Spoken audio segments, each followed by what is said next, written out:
బేహద్ వైరాగ్య స్థితి అన్న ఈ పదవ భాగంలో 1994 డిసెంబర్ నెల 5వ తారీఖు ఈ అవ్యక్త మురళిలో బాబా సమయం యొక్క సమీపతకు పునాది బేహద్ వైరాగ్య వృత్తి అన్నారు. సో ఇక్కడ ఈ మురళిలో బాబా వర్తమాన సమయం బేహద్ వైరాగ్య వృత్తి యొక్క వాయుమండలాన్ని తయారు చేయండి అంటున్నారు. ఆ వైరాగ్య వృత్తి యొక్క వాయుమండలాన్ని తయారు చేసినప్పుడు ఏమవుతుందంటే అందర ఆత్మలు తిరిగి ఇంటికి ముఖ్యంగా ముక్తి లభించినప్పుడు ముక్తి అన్నది బతికుండగానే ఇస్తారు, శరీరం వదిలిన తర్వాత కాదు. సో ఇక్కడ ఆత్మలు ముక్తి జీవన్ముక్తిని కోరుకుంటారు కాబట్టి ఆ ముక్తి లభించాలన్నా కానీ వైరాగ్యం బేహద్ వైరాగ్య వృత్తి యొక్క వాయుమండలాన్ని మనమే వ్యాపింప చేయాలి అని అంటారు. సో దానికి సంబంధించిన మహావాక్యాలు తెలుసుకునే ముందు బాబా చెప్పే మురళి అర్థం కావాలి అని అంటే ఆత్మ అన్న స్థితిలో ఉండి వినాలి. దానికి మనం చేయవలసిన సంకల్పము, నేను ఆత్మను, నిరాకార జ్యోతిర్బిందు స్వరూపాన్ని, శివ్ పరమాత్మ నా తండ్రి. బాబాతోటి టీచర్ అన్న సంబంధాన్ని కూడా జోడించాలి. దానికి మనం చేయవలసిన సంకల్పము, నేను ఈశ్వరీయ విద్యార్థిని, బాబా నాకు టీచరు. బాబాతోటి సద్గురువు అన్న సంబంధాన్ని కూడా జోడించాలి. దానికి మనం చేయవలసిన సంకల్పము, బాబా నాకు సద్గురువు, నేను మాస్టర్ సద్గురువును. బాబాతోటి జీవిత భాగస్వామి అన్న సంబంధాన్ని కూడా జోడించాలి. దానికి మనం చేయవలసిన సంకల్పము, బాబా నాకు జీవిత భాగస్వామి, నేను బాబాకి జీవిత భాగస్వామిని. సర్వ సంబంధాలు బాబాతో జోడించినప్పుడు హద్దు యొక్క ఆకర్షణ నుంచి దూరం అయిపోయి బేహద్ వైరాగ్య స్థితిలోకి వస్తాము. సో ఈ మురళిలో బాబా ఏం చెప్తున్నారంటే, ఈరోజు స్నేహ సాగరుడైన బాబా తన స్నేహంలో లీనమైన స్నేహి పిల్లలను చూస్తున్నారు. ఈ ఈశ్వరీయ స్నేహం పిల్లలైన మీకు తప్ప మరెవరికీ లభించదు. మీ అందరికీ ఇది విశేషమైన ప్రాప్తి అయితే పిల్లలందరికీ లభించింది. కానీ మొదటి స్థితి ప్రాప్తించటం, తర్వాత స్థితి ప్రాప్తి యొక్క అనుభవంలో లీనమైపోవడం. మొదటి విషయం ప్రాప్తి పొందటం. అందరూ నషాతో అంటారు, మాకు బాబా ప్రేమ లభించింది, బాబా లభించారు అంటే ప్రేమ లభించినట్టే. అందరి నోటి నుండి నా బాబా అని వస్తుంది. మొదట స్థితి అందరికీ ప్రాప్తి లభించింది, కానీ అనుభూతిలో సదా లీనమై ఉండాలి. దీనిలో నంబర్వారీగా ఉన్నారు. ఎవరైతే పరమాత్మ ప్రేమలో లీనమై ఉంటారో వారిని ఆ ప్రేమ నుండి ఎవరూ విడదీయలేరు. పరమాత్మ ప్రేమలో లీనం అయిపోయిన ఆత్మ యొక్క మెరుపు మరియు నశ, అనుభూతి యొక్క కిరణాలు ఎంత శక్తిశాలిగా ఉంటాయంటే ఎవరైనా సమీపం నుండే కాదు దూరం నుండే కళ్ళు పైకెత్తి చూడలేరు. ఇటువంటి అనుభూతి సదా ఉంటే ఎప్పుడూ ఏ రకమైన శ్రమ ఉండదు, లేదా యోగం జోడిస్తూ యుద్ధం చేయవలసిన అవసరం ఉండదు. ఇప్పుడు యోగంలో కూర్చుంటున్నారు, కానీ అనుభూతిలో లీనం అవ్వటం లేని కారణంగా ఒక్కొక్కసారి యోగం, ఒక్కొక్కసారి యుద్ధం, ఇలా రెండు నడుస్తున్నాయి అంటున్నారు. సో యుద్ధం నడవడం అంటే వ్యర్థ సంకల్పాలు. సో అందుకే బాబా ఇక్కడ ఏదైతే బేహద్ వైరాగ్య వృత్తి యొక్క వాయుమండలాన్ని తయారు చేయాలి అని అంటే ఇక్కడ మనకు ఆ అనుభూతి అన్నది జరగాలి అని అంటారు. సో ఒకసారి యోగము, ఒకసారి యుద్ధము ఇలా జరుగుతూ ఉంది అని అంటే అక్కడ ఆ వైరాగ్య వృత్తి అన్న వాయుమండలాన్ని తయారు చేయలేకపోతాం. సో అందుకే ఇంకేం చెప్తున్నారంటే, నేను బాబా వాడిని అని మాటిమాటికి స్మృతిలోకి తీసుకురావాల్సి వస్తుంది. మాటిమాటికి స్మృతిలోకి తీసుకురావటం అంటే విస్మృతి అయితేనే కదా స్మృతిలోకి తీసుకువస్తారు. అవును కాదు, స్మృతి విస్మృతి ఈ యుద్ధం లవలీనం యొక్క అనుభూతిని చేసుకోనివ్వదు. వర్తమాన సమయంలో పిల్లలు యుద్ధం లేదా శ్రమ ఏదైతే చేస్తున్నారో దానిలో వ్యర్థం మరియు సమర్థం యొక్క యుద్ధమే ఎక్కువగా నడుస్తుంది. కొంతమంది పిల్లలకి వ్యర్థం చూడటం స్వతహా సంస్కారంగా అయిపోయింది. కొందరికి వినేటటువంటి, కొందరికి వర్ణన చేసేటటువంటి, కొందరికి ఆలోచించేటటువంటి సహజ సంస్కారం అయిపోయింది. ఇది మేం చేస్తున్నాం అనేది కూడా వాళ్ళకి తెలియటం లేదు. ఒకవేళ ఎవరైనా సైగ చేసి చెప్తే మాయ యొక్క తెలివి కారణంగా స్వయాన్ని చాలా తెలివైన వారిగా భావిస్తున్నారు. అయిపోతే మాయ యొక్క తెలివైన వారిగా అయిపోతున్నారు, లేదా సోమరిగా అయిపోతున్నారు. ఇది ఇలా నడుస్తూనే ఉంటుంది, ఇది ఇలా అవుతూనే ఉంటుంది అంటారు. మాయ తెలివితో తమని తాము తప్పులో కూడా ఒప్పుగా భావిస్తారు. ఉండేది మాయ తెలివి కానీ అనుకుంటారు నా వంటి జ్ఞాని, యోగి, సేవాధారి ఎవ్వరూ లేరు అని. ఎందుకంటే ఆ సమయంలో మాయ యొక్క ఛాయ మనస్సుని, బుద్ధిని వశీభూతం చేసేస్తుంది. అప్పుడు యథార్థ నిర్ణయం చేసుకోలేకపోతున్నారు అంటున్నారు. సో ఇవన్నీ బాబా స్టార్టింగ్లో ఎందుకు చెప్తున్నారంటే పూర్తిగా వైరాగ్యము, ఇంకా నాకు ఒక్క బాబా తప్పితే ఎవ్వరూ లేరు, ఇక ఇంటికి తిరిగి వెళ్ళాలి అన్న ఈ స్థితికి వచ్చేయాలి. దీన్నే జ్వాలారూప స్థితి అని కూడా అంటారు. అలా ఎప్పుడైతే మనము యోగులం వస్తామో అప్పుడే బేహద్ వైరాగ్యం యొక్క వాయుమండలం తయారైనప్పుడు అందరూ ముక్తిని అనుభవం చేసి శరీరాలు వదిలి వెళ్ళిపోతారు. సో ఆ చేయాల్సిన బాధ్యత మనకే ఉందని చెప్పేసి ఇందాక ఇప్పటివరకు 9 మురళీలు తెలుసుకున్నాము. సో ఇక్కడ కూడా రాబోయే వాక్యాల్లో బాబా అదే చెప్తున్నారు. సో కాబట్టి మాయ తెలివితేటలు కాకుండా బాబా చెప్పిన మురళి ఆధారంగా ఆలోచించాలి అంటున్నారు. సో మాయ తెలివితేటలు వాడినప్పుడు ఏమవుతుందంటే ఆ యొక్క చక్రవ్యూహంలోనే ఇరుక్కుపోతాం. సో మనమే స్వపరివర్తన అవనప్పుడు ఇంకా విశ్వ పరివర్తన ఏం చేస్తాము? సో అందుకే బాబా నిదానంగా ఒక్కొక్క పాయింట్ ఎక్స్ప్లెయిన్ చేస్తూ పోతున్నారు.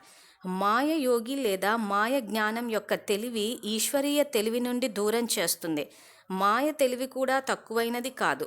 మాయతో యోగం జోడించే యోగులు కూడా అచంచలంగా స్థిరంగా ఉంటారు. అందువలన తేడా తెలీదు అంటున్నారు. సో ఇక్కడ ఏమవుతుందంటే మాయను కూడా తలుచుకునే వాళ్ళు ఎవరైతే ఉంటారో అచంచలంగా స్థిరంగా ఉంటే నేను చాలా శాంతిని అనుభవం చేస్తున్నాను, నేను సంపూర్ణ స్థితికి చేరిపోయారని అనుకుంటారు అంటున్నారు. సంపూర్ణ స్థితి అంటే ఏంటా అని చెప్పేసి మనం ఇందాక మురళీలో తెలుసుకున్నాము. దాన్ని ఆధారంగా తీసుకుని చూసుకోవాలి సంపూర్ణంగా అయ్యామా లేదా అని. కానీ ఇక్కడ ఏమవుతుందంటే మాయతో యోగిని జోడించే యోగులు కూడా అచలంగా స్థిరంగా ఉన్నారు అంటున్నారు. సో అలా మాయతో జోడించి ఉన్నప్పుడు ఏమవుతుందంటే బేహద్ వైరాగ్య స్థితి రాదు. సో బేహద్ వైరాగ్య స్థితి ఆ తర్వాత మనసు, బుద్ధి, సంస్కారాల మీద అధికారి ఆత్మలే రాజఋషులు, రాజఋషులే విశ్వ మహారాజులు. ఇదే బాబా మనకు చెప్తున్న క్లాస్ ఇక్కడ. సో కాబట్టి మాయ తెలివి కాకుండా ఈశ్వరీయ తెలివిని వాడండి అని చెప్పి చెప్తున్నాడు. ఈ సమయంలో వారి మాటల యొక్క నష కూడా ఎంత గొప్పగా ఉంటుందో అందరికీ తెలుసు కదా. అందువలన బాబ్దాదా సదా పిల్లలకి చెప్తారు, ప్రాప్తుల అనుభూతుల యొక్క సాగరంలో లీనమై ఉండండి. సాగరంలో లీనం అవ్వటం అంటే సాగరుని సమానంగా బేహద్ ప్రాప్తి స్వరూపులుగా అయి కర్మలోకి రావటం. బాబ్దాదా నలువైపులా ఉన్న పిల్లల యొక్క చార్టును పరిశీలించారు. ఎంత సమయంలో పరిశీలించగలరు, ఎంత సమయం పడుతుంది, ఏమి చూశారు? సమయం యొక్క సమీపత ప్రమాణంగా వర్తమాన వాయుమండలంలో బేహద్ వైరాగ్యం ప్రత్యక్ష స్వరూపంలో ఉండటం చాలా అవసరం. సో ఇక్కడ మోహం ఎక్కువైపోవడం వల్లనే దుఃఖాన్ని అనుభవిస్తున్నారు. సో మోహము, ఈ తగుల్పాటు, ఇవన్నీ ఏంటా అని చెప్పేసి మొదటి భాగంలోనే చెప్పాము. సో ముఖ్యంగా దేహం పట్ల ఉన్న ఈ తగుల్పాటు మోహం వల్ల ఏమవుతుందంటే వైరాగ్య భావన అన్నది రావట్లేదు. ఆ మోహం వల్ల ఇంకా దుఃఖాన్ని అనుభవిస్తున్నారు. సో కాబట్టి వాయుమండలంలో బేహద్ వైరాగ్యం ప్రత్యక్ష స్వరూపంలో ఉండటం చాలా అవసరం. బేహద్ వైరాగ్యం గురించి వర్ణన కూడా చేస్తారు కదా, చాలా పాయింట్స్ తీస్తారు, ఉపన్యాసం కూడా చాలా బాగా చెప్తారు. అందరి దగ్గర పాయింట్స్ ఉన్నవి కదా, ఎన్ని ఉంటాయి? ఈ విషయంపై 7 రోజుల క్లాసు చేయగలరు కదా. పాయింట్స్ వర్ణన చేయడం మరియు ఆలోచించటంలో మెజారిటీ పాస్ అయ్యారు. ఈ చిన్న చిన్న కుమారులు కూడా ఉపన్యాసం తయారు చేసి ఇస్తే చెప్పేస్తారు అంటున్నారు. సో ఇక్కడ బేహద్ వైరాగ్యం గురించి అయితే మీకు అంతా తెలిసిపోయింది అని అంటున్నారు బాబా. కానీ ప్రత్యక్ష రూపంలో ఉండాలి అంటారంటే ఉపన్యాసం వరకే వచ్చారు మీరు అంటున్నారు. సో బేహద్ వైరాగ్యం గురించి ఇక్కడ నష్టమోహ స్మృతి స్వరూప స్థితికి వచ్చేసేయాలి, మొత్తం నాది అన్న భావన ఉండొద్దని చెప్పి ఏవైతే ఉపన్యాసాలు చెప్తున్నారో ఈ చిన్న చిన్న కుమారులకు చెప్పినా కానీ వీళ్ళు కూడా ఉపన్యాసాలు ఇచ్చేయగలరు అంటున్నారు. కానీ ఏ స్థితికి రావాలి? వాయుమండలం అంతా బేహద్ వైరాగ్యం ప్రత్యక్ష రూపంలో, అంటే వాయుమండలము బేహద్ వైరాగ్యంతో కూడుకున్న స్థితికి వచ్చేసేయాలి అక్కడ. సో వాయుమండలంలో మనం ఆ సంకల్పాలు చేసినప్పుడు ఆత్మలందరూ ఆ వైరాగ్య భావనలోకి వచ్చి ఆ మోహాన్ని వదిలినప్పుడు ఈ దుఃఖం యొక్క బంధనాల నుంచి విడిపోతారు. ఆ సేవ చెయ్యండి అని చెప్తున్నారు బాబాయ్ మురళిలో. ఇంకేమంటున్నారంటే యథార్థ వైరాగ్య వృత్తి యొక్క సహజ అర్థం ఆత్మల యొక్క సంపర్కంలోకి వచ్చిన, సాధనాల యొక్క సంబంధంలోకి వచ్చిన, సేవా అవకాశం యొక్క భాగ్యం లభించిన సర్వ సంబంధ సంపర్కాలలో ఎంత అతీతమో అంత ప్రియంగా ఉండాలి. రెండింటి బ్యాలెన్స్, సమానత ఉండాలి. కానీ జరిగేది ఏమిటి? ఒక్కొక్కసారి అతీతం యొక్క శాతం పెరిగిపోతుంది, ఒక్కొక్కసారి అతి ప్రియం యొక్క శాతం పెరిగిపోతుంది. ప్రియం అంటే నిమిత్త భావం, నిర్మాణ భావం ఉండాలి. కానీ దీనికి బదులు నాది అనే భావం వచ్చేస్తుంది. ఇది నా పని, ఈ స్థానం నాది, ఈ సర్వ సాధనాలు నా భాగ్యానుసారం లభించాయి. ఇంత శ్రమతో నేను ఈ సాధనాలను, స్థానాన్ని లేదా సేవని లేదా సేవా సహయోగులను అంటే విద్యార్థులను తయారు చేశాను కనుక ఇవి నావి, నా శ్రమకు ఏ విలువ లేదా అని ఇలా ప్రశ్నలు వేస్తున్నారంటే అక్కడ యథార్థ వైరాగ్య వృత్తి రాలేదు అని అర్థం. సో యథార్థ వైరాగ్య వృత్తి అర్థం ఏంటంటే అతీతంగా ఉండాలి, ప్రియంగా కూడా ఉండాలి. సో సేవకు వెళ్ళినప్పుడు అక్కడ అందరితోటి ప్రియంగా కూడా ఉండాలి, మళ్ళీ అక్కడ అతీతం కూడా అవ్వాలి. సో నేను అందరితోటి బాగా కలిసిపోయి ఉన్నాను, అందరితో ప్రియంగా ఉన్నారు కాబట్టి అందరూ నాకు గౌరవం ఇవ్వాలి, నా మాటే నెగ్గాలి అని అంటే అక్కడ అతీతం అవ్వలేదు మనం. అంటే గౌరవ మర్యాదల్ని త్యాగం చేయలేదు, ఇంకా ఎక్కడో మన పట్ల గౌరవాన్ని ఆశిస్తున్నామంటే ఇంకా ఆ మోహం అన్నది మిగిలిపోయింది. అంటే నేను ఇంత గొప్పదాన్ని కాబట్టి నాకు అది లభించాలి అంటే భాగ్యాన్ని త్యాగం చేయలేదు అంటున్నారు. సో బేహద్ వైరాగ్య స్థితిలోకి రాకపోతే వాయుమండలాన్ని కూడా తయారు చేయలేము. సో ఆ రకంగా ఇంకా కావాలి కావాలి అని చెప్తే ఇంకా ఇక్కడే ఉండాలనిపిస్తుంది. కానీ బాబా అవతరించింది దేనికి? పరంధామానికి తీసుకెళ్ళడానికి. సో ఇంకా ఇక్కడే ఉండి ఇంకా సేవా స్థానాలని, ఇంకా స్టూడెంట్స్ అని, ఇంకా నాది నాది అని చెప్పి ఇక్కడే ఉండిపోతే అంతిమంలో ఏమవుతుందంటే సమయం తీసుకెళ్తుంది. సో ఇక్కడ బాబాతోటి వెళ్తామా లేకపోతే సమయం మారుస్తుందా అన్నదే బాబా వివరిస్తున్నారు. సమయం మారిస్తే సమయం ఎలాగూ గత్యంతరం లేకపోతే ఎలాగూ మారుతారు అప్పుడు, కానీ ఫలం లభించదు అంటున్నారు. సో ఇక్కడ ఏంటి, సమయానికన్నా ముందే సంపూర్ణంగా ఆ ఫైనల్ ఎగ్జామ్ పాస్ అయ్యి బాబాతో పాటు వెళ్ళిపోవాలి. లేదు ఫెయిల్ అయిపోయి దుఃఖాన్ని అనుభవించి ఆ శిక్షలు అని చెప్పి బాబా ఏది చెప్తారు, ఆ శిక్షలు అనుభవించి శరీరం వదులుతామా అన్నది ఎవరికి వాళ్ళు తీసుకోవాల్సిన నిర్ణయము. కానీ జరిగేది ఏంటి, సో దానికి మనం ఏం చేయాలన్నదే బాబా మనకి వివరిస్తున్నారు. ఇలా నిమిత్త భావం మరియు నాది అనే భావం రెండింటికి తేడా ఉన్నదా లేక రెండు ఒకటేనా? ఈ నాది అనేది రాయల్ రూపంగా పెరిగిపోయింది. ఈ నాది అనే సూక్ష్మ భావం యొక్క సూక్ష్మ భాష, సూక్ష్మ సంకల్పాలను ఆత్మిక సంభాషణలో కూడా బాబ్దాదా చాలా వింటున్నారు. చాలా ప్రేమతో బాబా లేదా నిమిత్త ఆత్మలు ఒప్పుకోవడానికి లేదా వారిని ఒప్పించడానికి వస్తున్నారు. బాబా ఈ విషయంలో నీవే నాకు సహాయం చేయాలి. బాబా నీవు ఏమి అనుకుంటున్నావు? ఇది నా పని కాదా, నా బాధ్యత కాదా, నా అధికారం నాకే లభించాలి కదా? ఇలా బాబాకి కూడా జ్ఞానం చెప్పే తెలివి చూపిస్తున్నారు అంటున్నారు. సో ఇవన్నీ ఏంటంటే చెకింగ్ పాయింట్స్. మనం ఏ రకంగా మాయ తెలివి చూపిస్తున్నామా లేకపోతే ఈశ్వరీయ తెలివి చూపిస్తున్నామా అన్నదే బాబా మనకి ఇక్కడ అవగాహన పెంచుతున్నారు. అయితే బాబ్దాదా నవ్వుకుంటున్నారు.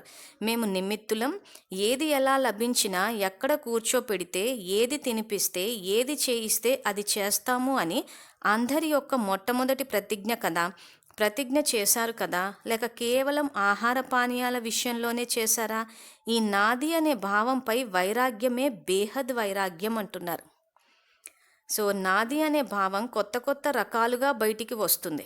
వర్తమాన సమయంలో మాయ కొత్త రకాలుగా నాది అనే భావం యొక్క ఛాయను వేస్తుంది. అందువలన సమయం యొక్క సమీపత ప్రత్యక్ష రూపంలో రావటం లేదు అంటున్నారు. సో నాది అన్న భావన ఎన్ని రకాలుగా బయటికి వస్తుందా అని చెప్పేసి బాబాయ్ వాక్యాల్లో చెప్తూ పోయారు.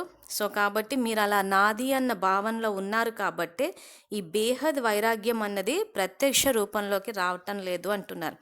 జ్ఞానులు మరియు అజ్ఞానులు ఇద్దరికీ తెలుసు మరియు అంటున్నారు కూడా, ప్రపంచం యొక్క పరిస్థితులు చాలా ఖరాబుగా ఉన్నవి. ఈ ప్రపంచం ఎంతవరకు నడుస్తుంది, ఎలా నడుస్తుంది అని. అయినా కానీ ప్రపంచం నడుస్తూ ఉన్నది.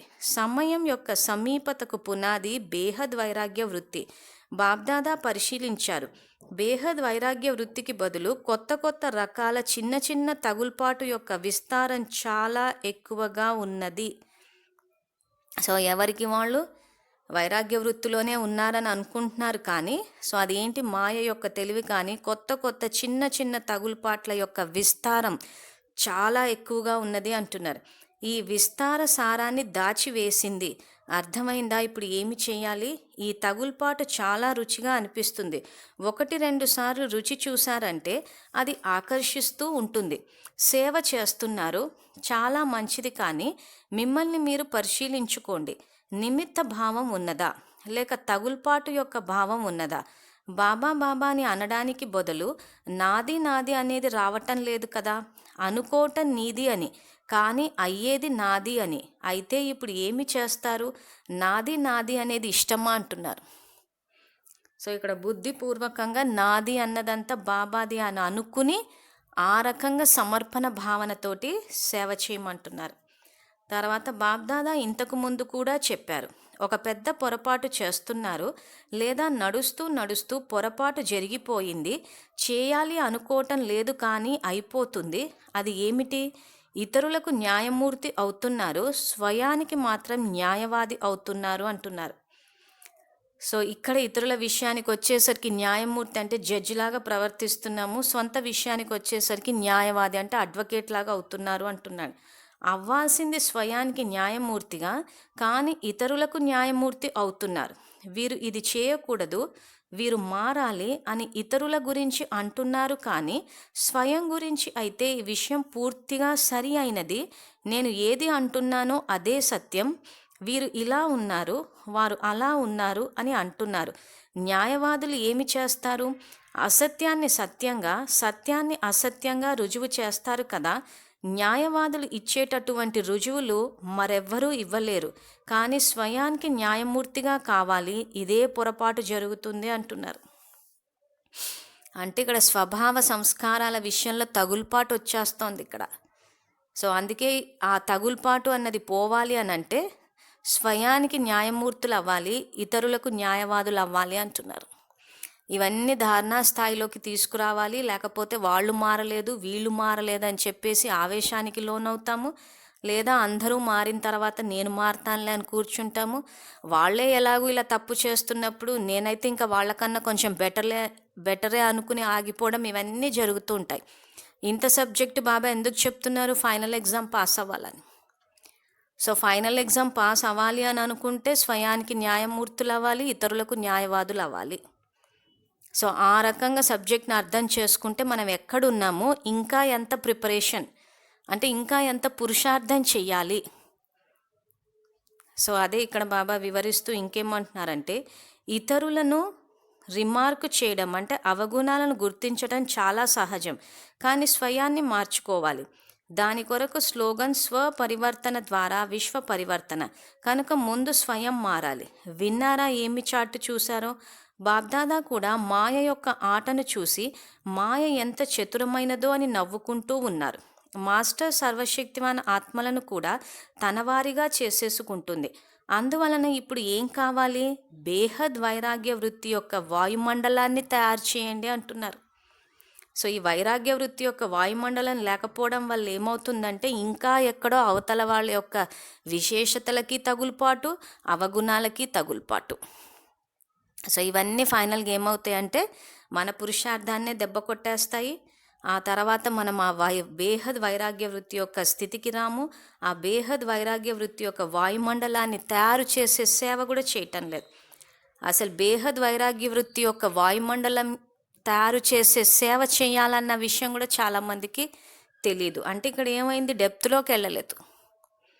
అది ఎప్పుడు వస్తుందంటే మన స్థితి పెరుగుతూ ఉంటే అప్పుడు, లేకపోతే ఇంకా మురళి చదివామా, అమృతవేళ చేసామా అని చెప్పి ఆ బేసిక్స్లో ఉండిపోతాం.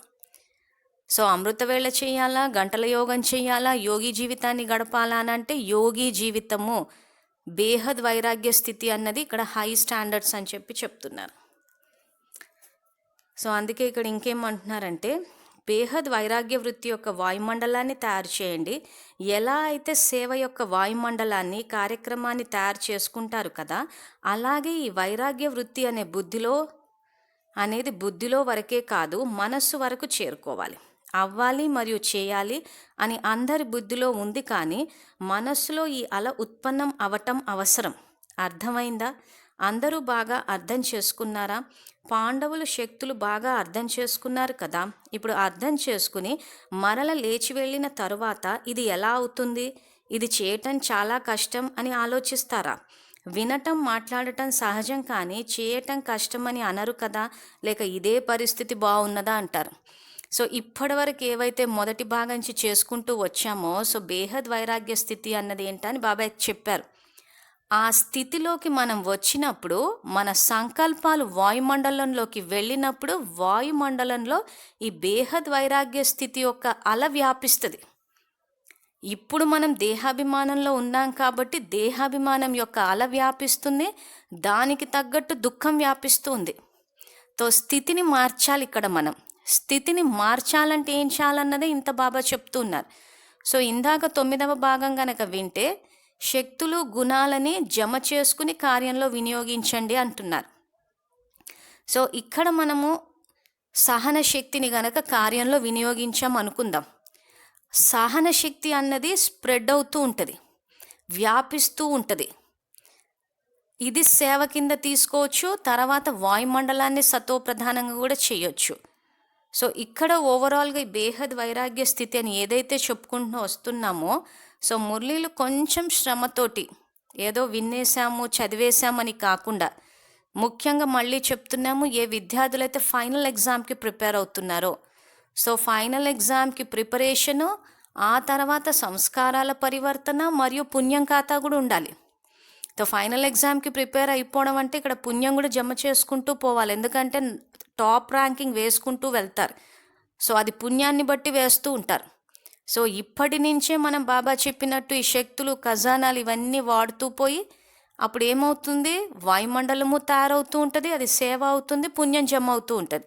ప్లస్ మనం ఇస్తూ ఉన్నామంటే సంస్కారాలు, దాత సంస్కారాలు అంటే రాజకుటుంబీకులకు ఉండే సంస్కారాలు, ఇది చెయ్యాలి మనం ఇక్కడ అని చెప్పి బాబా ఇప్పుడు అర్థమైందా మీకు ఏం చేయాలో అంటున్నారు. సో విద్యార్థి వెళ్ళేటప్పుడు ఏదో ఒక భాగాన్ని వినేస్తే పూర్తిగా అర్థం కాకపోవచ్చు. సో కాబట్టి పూర్తిగా సంపూర్ణ స్థితికి చేరాలంటే మాత్రం ఇంకా ప్రతిదీ క్షుణ్ణంగా డెప్త్గా అర్థం చేసుకోవాల్సిందే. తర్వాత ఇంకేమంటున్నారంటే, స్నేహంతో మీరందరూ వచ్చారు మరియు బాబ్దాదా కూడా వచ్చారు. స్నేహంలో ఎంత శక్తి ఉందో చూడండి. స్నేహం అవ్యక్తుడిని వ్యక్తంలోకి తీసుకువచ్చింది, మీ అందరినీ మధువనానికి తీసుకువచ్చింది. అందరూ మంచిగా స్నేహంలో చేరుకున్నారు కదా. ఏది తీసుకొచ్చింది?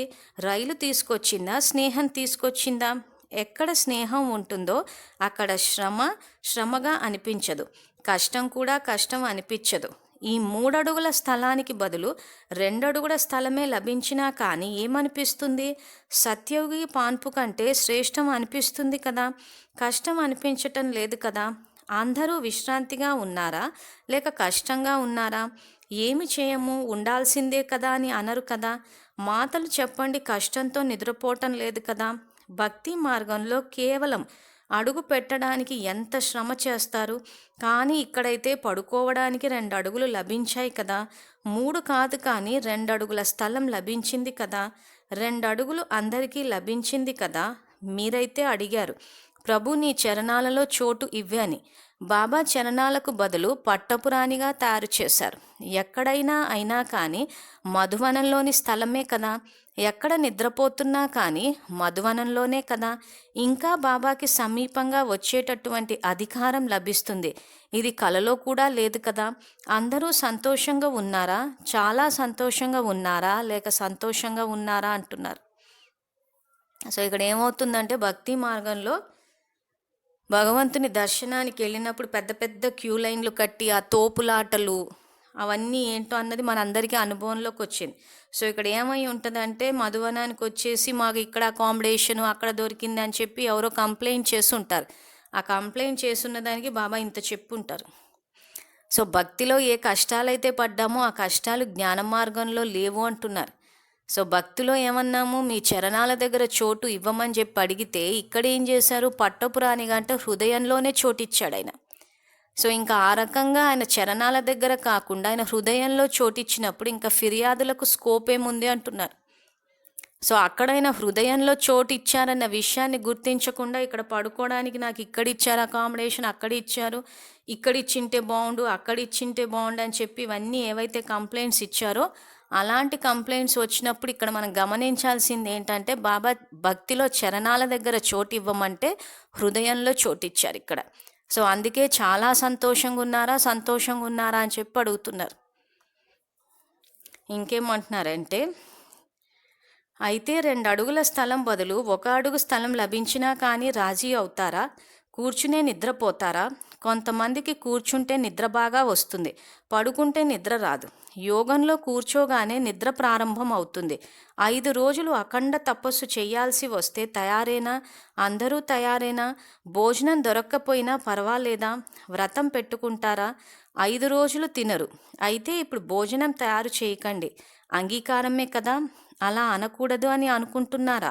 అక్కడ తినని పదార్థాలు కూడా మధువనంలో మీకు ఇక్కడ లభిస్తాయి, కానీ ఎవరు రెడీగా ఉండాలి. లభించినా చాలా మంచిది, లభించకపోయినా చాలా మంచిది. ఎందుకంటే అందరికీ అమృత వేళ దిల్కుష్ మిఠాయి లభిస్తుంది, అందరూ తింటున్నారు కదా.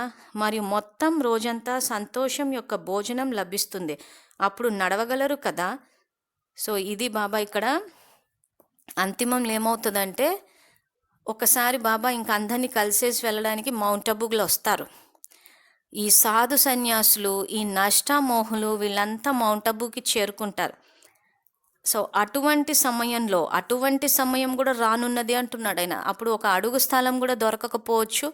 ఈ కొండలు ఇవన్నీ ఏంటంటే 18 జనవరి 87 మురళీలు అక్కడ ఈ విషయాలన్నీ చెప్పారు బాబా. సో అప్పుడు ఏమవుతుందంటే పడుకోవడానికి మంచాలు కూడా దొరకమంటారు.